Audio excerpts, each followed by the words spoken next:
Welcome Newscope Daily viewers. We bring you an unfolding story from Minneapolis that has captured national attention.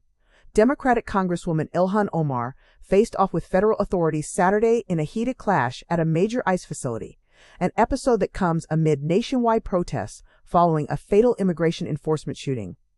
Stay tuned as we break down what happened, why it matters, and how this could impact the broader debate on immigration, oversight, and civil liberties in America. If you value in-depth political reporting, make sure to subscribe, like, and share this report so others stay informed.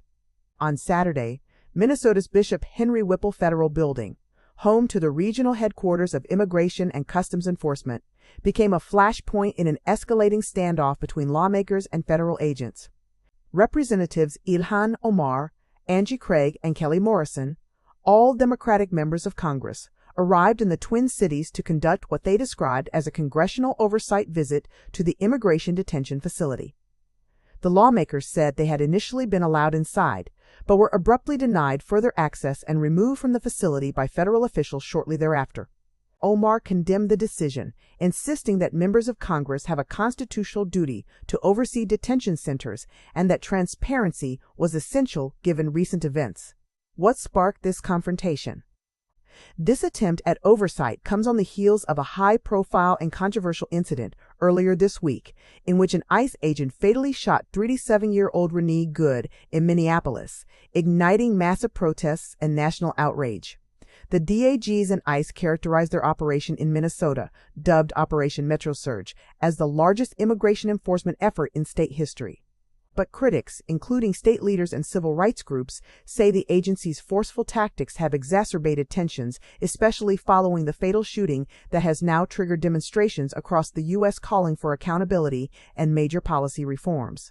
The political clash, according to reports, ICE officials claim the lawmakers' visit was improper because it did not comply with internal notification requirements.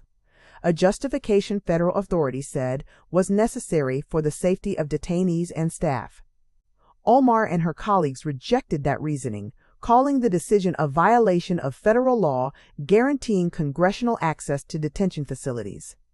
The standoff quickly drew a crowd of protesters outside the Whipple building, part of a broader wave of dissent that has brought tens of thousands into the streets of Minneapolis and sparked solidarity rallies across the country.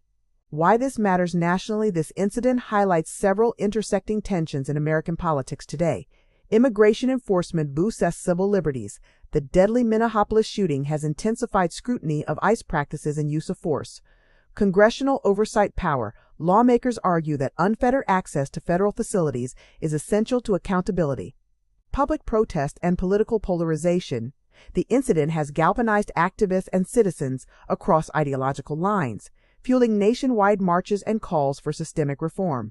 That's the latest from Minneapolis, where law, politics, and grassroots activism are colliding under the national spotlight. We'll continue to follow this story as it develops, especially how Congress, the courts, and community leaders respond in the days ahead.